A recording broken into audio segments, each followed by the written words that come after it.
Cheers.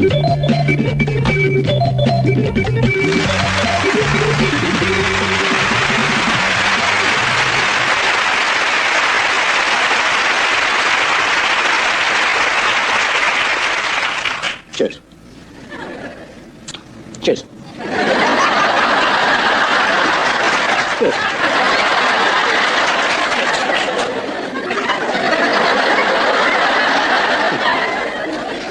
So tell us something about drinking. Drinking other people's health, you screw up your own. The funny thing about working on television, if somebody's seen the show and they haven't enjoyed it, they'll never really walk up to you and say, I haven't enjoyed the show. They'll walk up and say, I saw your show the other day. Smashing. Really was great. 45 minutes, it went by just like 30 minutes. Smashing. The only thing I thought one of those gags at the beginning was a bit near the knuckle. And some of the sketches you do, I mean, you really can see the end of them, can't you? I mean, and even though I'm not religious, those religious gags you do in the sketches, I mean, you really do hit out a bit hard. Just, you know. And as for that end sketch, I mean, I said, you didn't really enjoy the show? He said, no, I didn't even watch it. And actually, you get a tiny bit wary of people coming up to you talking about the television show. A fellow came up to me the other day and he said, you're the Irish comedian with half a finger. And I said, no, I'm the Irish comedian with 9.5 fingers. And the expression's like, saw your show on the telephone. It was lovely when people, actually, I don't know why, but they woke up and say, you know, you're my greatest fan. Would you mind giving me my autograph? Yeah, what's your name? I had a lovely one, actually. Somebody walked up to me in the station one day and he said, you used to be a comedian. And as you know, we have various actors in our show.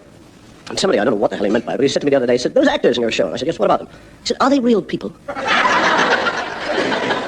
I actually mentioned, despite the BBC scissors, I got it through. I mentioned on the first show the word contraceptive. Got it again. And I had a letter from a young lady in Ireland to ask me, what is a contraceptive? All I can say, madam, if you're looking in, a contraceptive is something that the English use at every conceivable moment.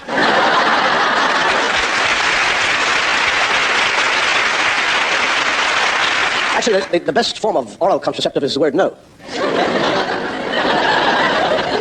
And I'm also asked why I never laugh at my own gags. See, I don't like laugh, you know. I mean, the reason I suppose I don't laugh at them is because I've heard them before. I don't really like comedians saying, here's one. If I can think of one I don't know, I'll tell you it. It was a drunk. It's a drunk in a train. And he's sitting there and he's got his ticket in his mouth. And the ticket collector comes in and he says, ticket, please. Everybody else. And hands him up. And he goes over to the drunk and says, ticket, please. And the drunk goes.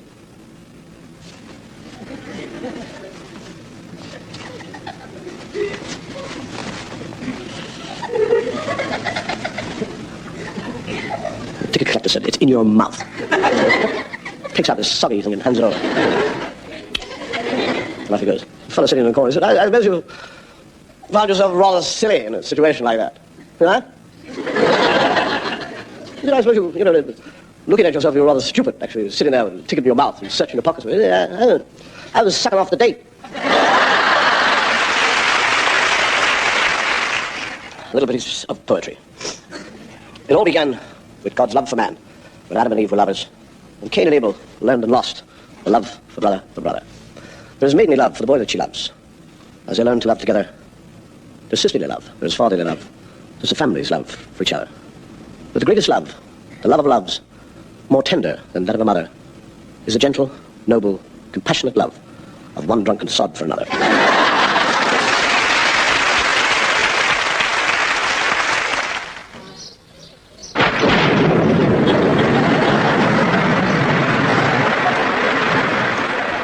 Right, Mr. Brown, I'd just like you to read, please, the letters on the board.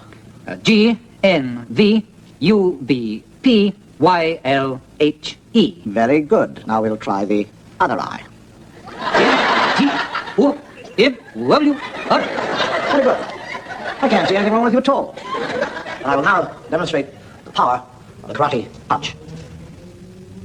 Be careful to position yourself, taking a deep breath, exhaling on the drive, therefore giving more power.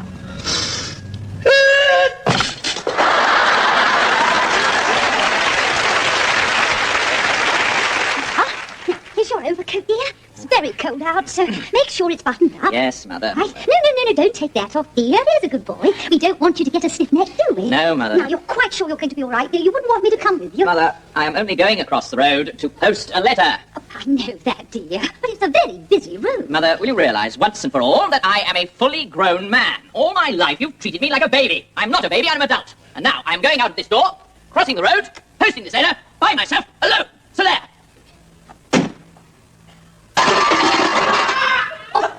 Oh, what happened? Oh, tell Mumsy. I fell down. Oh, I think it was very nice. That's lovely. Look at me. Thank you. Oh, thank you. Wishbone.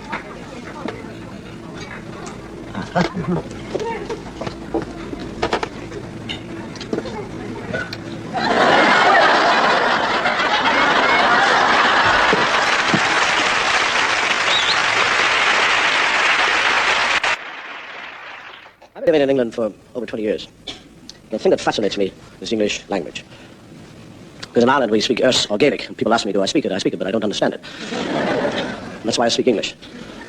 And actually, I've been travelling around England for many years, and the sound of English is different no matter where I go. For example, if I go to the Midlands around Birmingham, they tend to speak from the back of their throats. It's all yells be rot. Yells look at you, about you. A couple of below the lines, you go to the West Country, they speak from the top of the mouth. Sounds like they're all constipated. You go to Liverpool and places like that, it's all in the nose. It's all like, you're right, thank you, They don't have to speak like that. All they got to do is go, hello, how are you?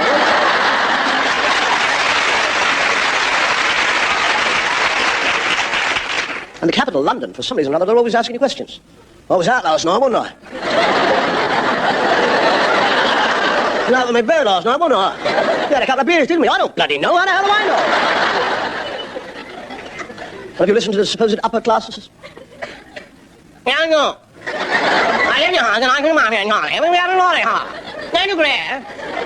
Sounds like his tongue's got a hernia. English is a stunning language. You think about it, you don't go for a drive in your car, you go for a run in your car. You go for a spin on your bike, and you go for a trip on a ship. We had a lot of trippers on our ship, they were falling over all the bloody time. You go to a football match, you do not stand. You do not stand in the stand. You sit down in the stand. You're not allowed to stand in a stand. If you want to stand, you leave the sitting down part of the stand and go to the standing part of the stand. And here's a contradiction. If freight sent by ship is cargo, freight sent by a car is shipment.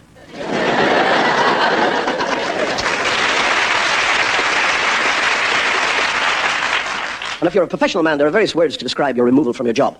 For example, if you're an officer, you're cashiered. If you're a doctor, you're struck off. If you're a barrister, you're debarred. And if you're a priest, you're unfrocked. I'm not surprised if you wear clothes like that. But if you take it a bit further, is an electrician delighted? Is a model deposed? A jockey dismounted? Secret agents despised? Office clerks defiled? Magicians disillusioned? An MP would be dismembered?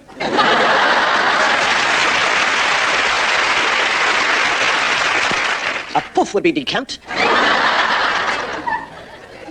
Prostitute would be delayed? Excuse me laughing, I haven't heard that one before. Comedy relies on reaction. It sets off its own sequence of events. For example, if I tell a gag and you laugh, your reaction makes me react to the way that you react. So that when I tell another gag, I put more into it than I would have done if your reaction in the first place hadn't been as good as the reaction that it was. Whatever you do in life, or whatever you say in life, causes its own reaction. What that means and where it's taken us, I have no idea, and I don't know what your reaction's going to be. But we'll wait and see. And another thing. It's all very well you lying there saying how ill you are. What about me? I've been to fetch and carry 33 years of slavery. Isn't it that what my marriage has been? Oh, and don't sniff. Oh, stop gasping. Oh, and don't mumble. I'm going. Oh, yes, going, are you? Going where? I'm dying, and I'll get away from your endless nagging. Oh, no, you don't. You don't get away that easy. Oh, I've been ready for this. Oh, you little so-and-so sneaking off like that. Oh, 10 seconds, that's all it'll take, and then we'll be meeting up again. Oh! I'm feeling much better now. Say goodbye.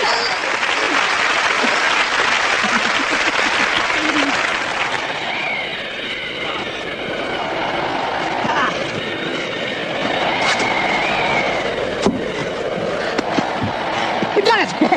Monderos! That makes me the highest man in the world! But Benson, you're forgetting one thing. I'm a little bit taller than you. That makes me the highest man in the world. How do I stand on my tippy toes? But if I stand on my tippy toes, I'm still the highest man in the world.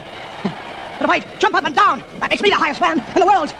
Some of the time. But if I jump up and down, that makes me the highest man in the world all of the time.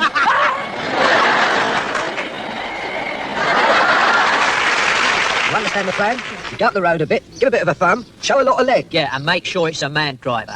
Right, when he stops, we leap out from behind the bushes, clobber him and nick the motor. Right. Got it? Right. Right. Right.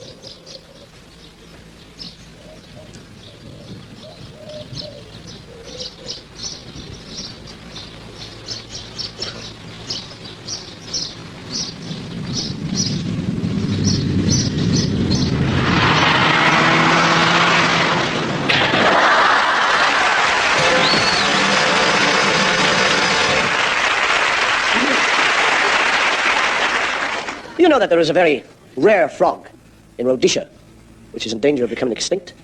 It is known as the wide-mouthed frog. And they all got together, these frogs, because they're frightened. But they will be totally wiped out. And they're not prepared to just sit back and let it happen. They want to do something about it. So they all go, what are you going to do about it? What are you going to do? I don't know. What are you going to do about it? So they elect a spokesman called Bartholomew. But you can't say Bartholomew like that. Because that. And he goes off to see Mr. Ian Smith. He said, Mr. Ian Smith, I am the representative of the white-mouthed frog, and we are in great danger of being wiped out. And we are very necessary to the ecology of the world, because we eat flies and spiders and insects. We are very necessary. And Mr. Smith says, go away, Frog. I have enough problems of my own with all these ketters. Don't come with me. All these black men are trying to screw up my democracy.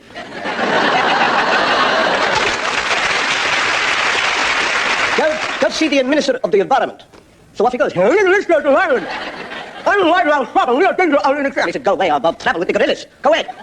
So he goes to the police inspector. Police inspector, I'm the white frog, and I want to think that we are in danger of being wiped out totally. And the police inspector said, don't wait for me, Frog, I don't even like you.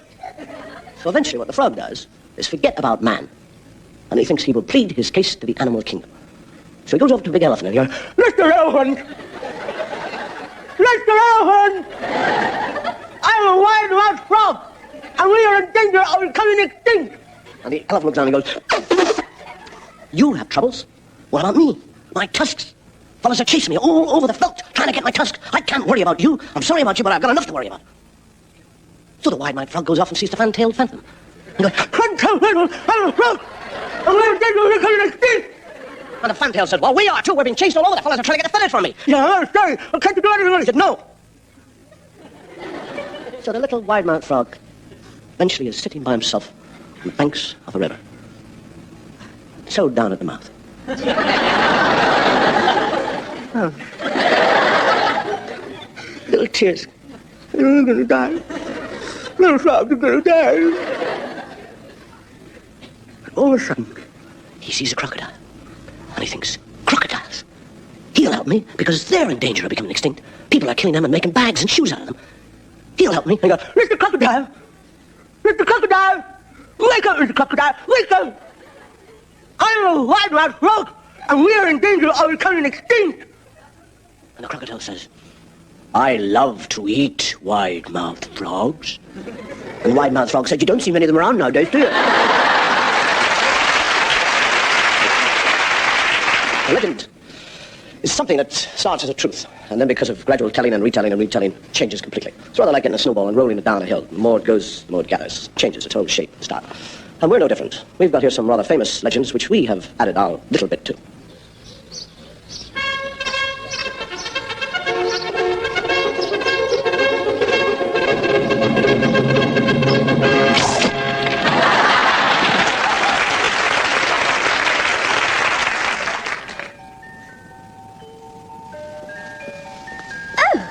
Romeo, a little frog. Oh, hello, princess. You speak. Yes, of course. Hey, kiss me. Kiss a frog? But surely you have heard the story of the princess who kissed a frog. Oh, yes. And when she kissed him, he turned into a handsome prince. Well?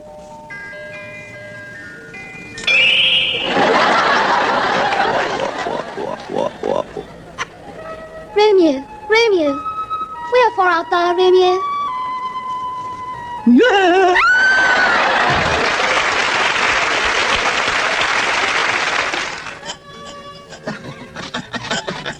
15 years of scratching this wall. I, Monte Cristo, for a few moments for freedom.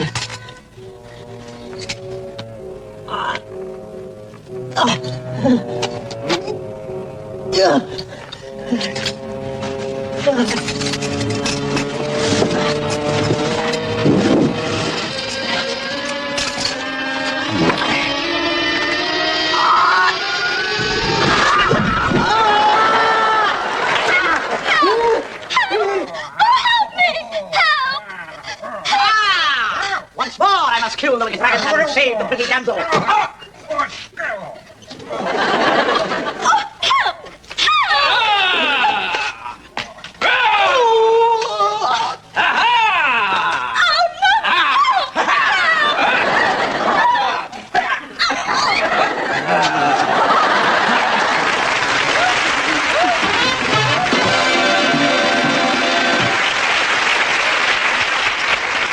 Not exactly the way children like to hear it.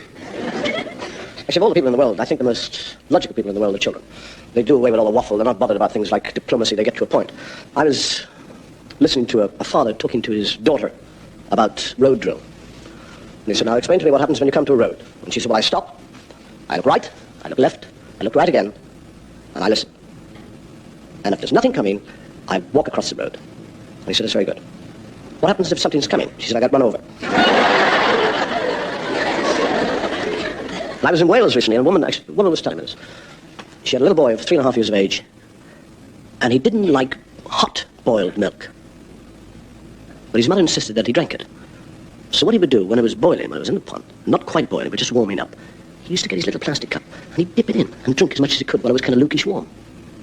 And his mother caught him at it one day. She clipped him over the ear and said, don't go near the pot when it's on the stove. You could pull it down and burn yourself very badly. So she put the pot back on the stove, filled it up, went out the door, left it open, and watched him. He got his little plastic cup, he went over to the pot, and he's going... And he sees that he's drank too much. And then he says, please God, if Mummy finds out I've been drinking the milk, she'll beat me. Please fill it up again. And at that moment, it started to boil. And over it came over the edge. And he goes, no, that's too much more.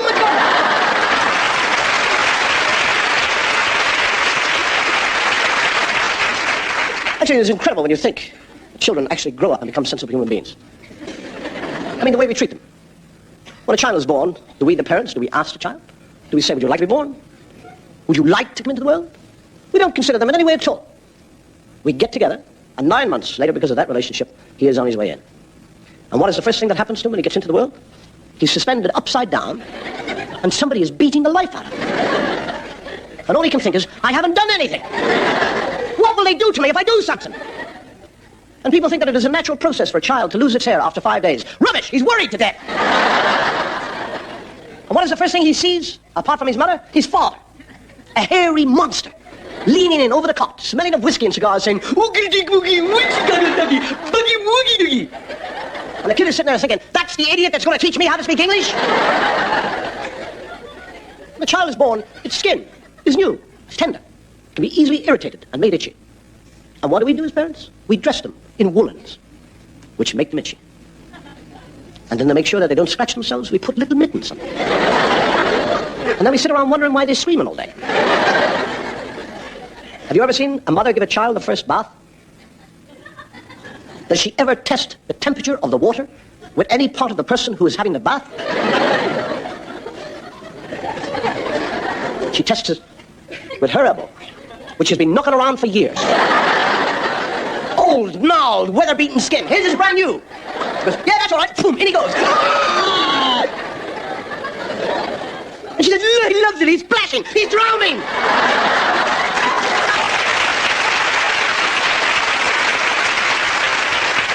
He's drowning and he's half-boiled. And she's saying he loves it. Look at him. You ever see a child that's nice and pink? Don't sit thinking that's the bud of health. Believe me, that's not healthy. He's half-boiled. People, I don't know, adults, they're always probing children. They're always digging at them. They take this and they explore children. They go googie-doogie, woogie, woogie, doogie, woogie. And there's always that exposed area between the nappy and the vest. There's a kind of 4-inch strip across the belly. They go woogie, doogie, woogie, woogie, woogie, doogie, woogie. I'm the only person in the world with 5 navels. They're always sticking their fingers, dirty, nicotine-stained fingers, into babies' mouths. Doesn't the baby have any teeth? Don't they know if the baby had any teeth, they wouldn't have any fingers? What's the process? The process of feeding. The mother spoon-feeding her child. Now, you and I know when we are hungry, and you and I know whether we like to eat the food or not. But when it comes to feeding a baby, none of that comes into consideration. He is going to eat it whether he is hungry or not, whether he likes it or not. They get the spoon, and the baby food. So they trick the child into opening his mouth. They say, "Dad," and he goes, "Dad, Dad." So he spits it all out, and it's all gathered up and shoved back in again. And he turns his head, and it's good.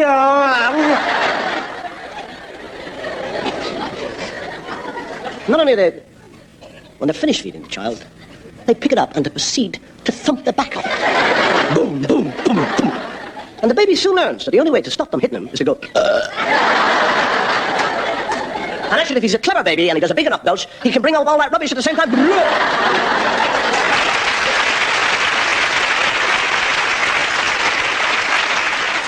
And have you ever noticed that everybody buys a baby a rattle?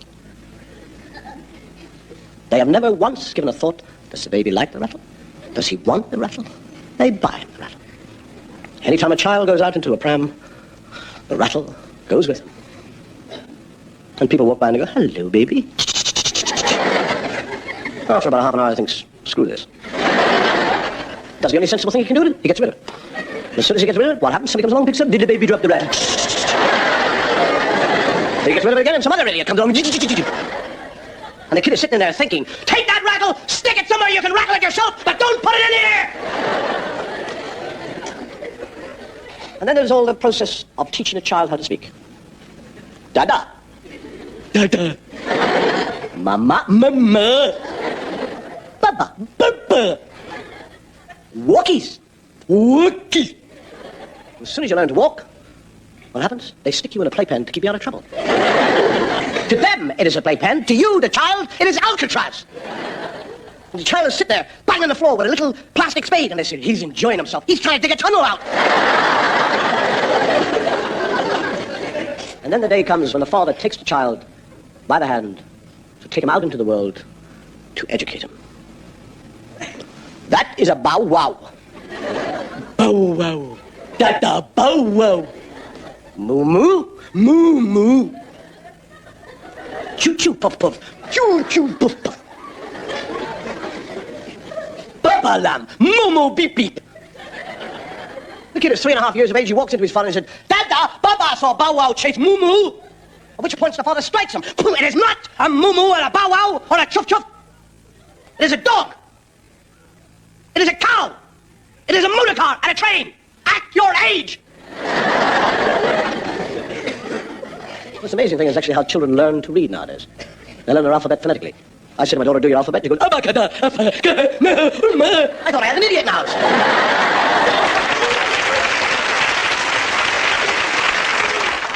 Dog is no longer dog. It is a production. Duh. Good. Now, what's the next letter? O. If not O, how do you pronounce it? Right, now put the two together. Very good. What is the next letter? G. How do you pronounce G?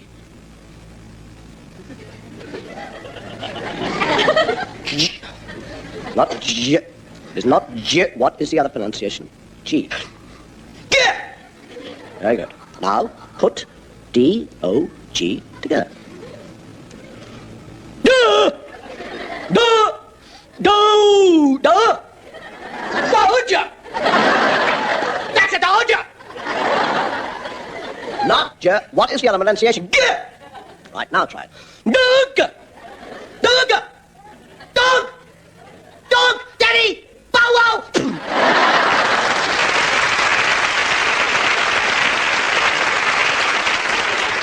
14 years of age. And the incredible thing is when we totally confuse our children, we begin to terrify them.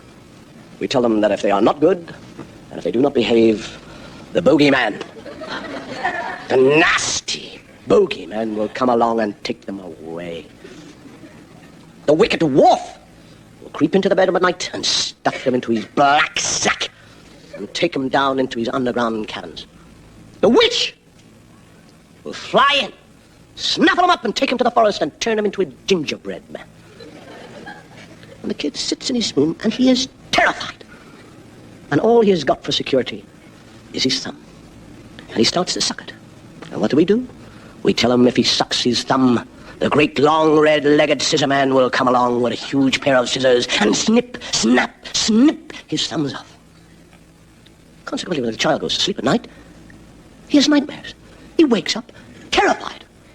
And the mother and father run in and they say, "What is the matter with my little baby?" And he goes, "He's a dwarf! And a wicked witch! She's going to turn me out! And a gingerbread! And eat me! And a big fellow with a long leg! And he's going to snip me thumbs off!" And they go, "Ah, darling, darling, there are no such things. All right, now, be a good boy. Go back to sleep. Yes, good boy. Because if you're not good, the bogeyman will come along."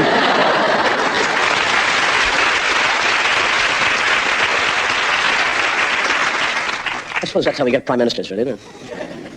I've got to go in a few minutes. The show's about over. You might say it's time for Davy Wavy to go bye-byes. Before we go, I have one last sketch. If you ever notice on American television, there's always at least one black man. And this is because the American television charter insists that minority groups are represented. Well, I suppose the same thing will happen here. But why stop at the compulsory black men? Why should not every race be represented? Can you imagine what the final scene of Hamlet would look like? Indeed, the king is drinking now to Hamlet. Come, begin, and you, the judges, bear a wary eye. Thank you. Come, sir! I will be after having you!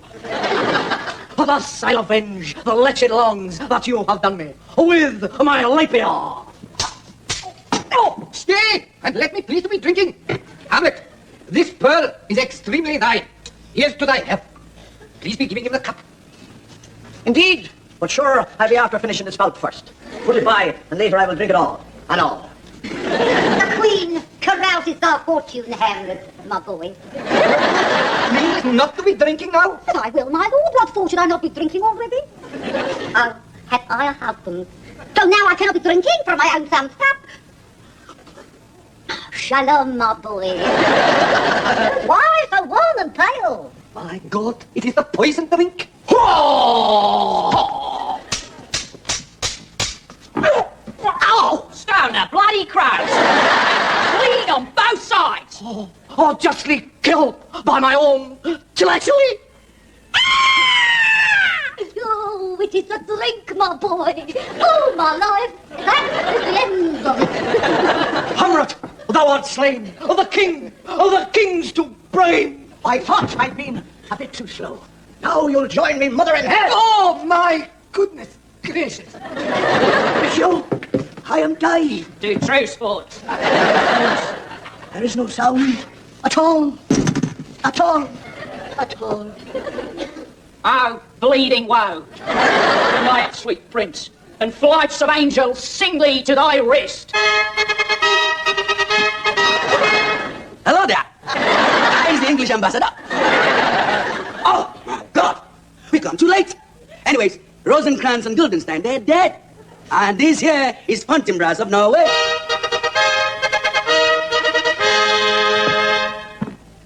More woeful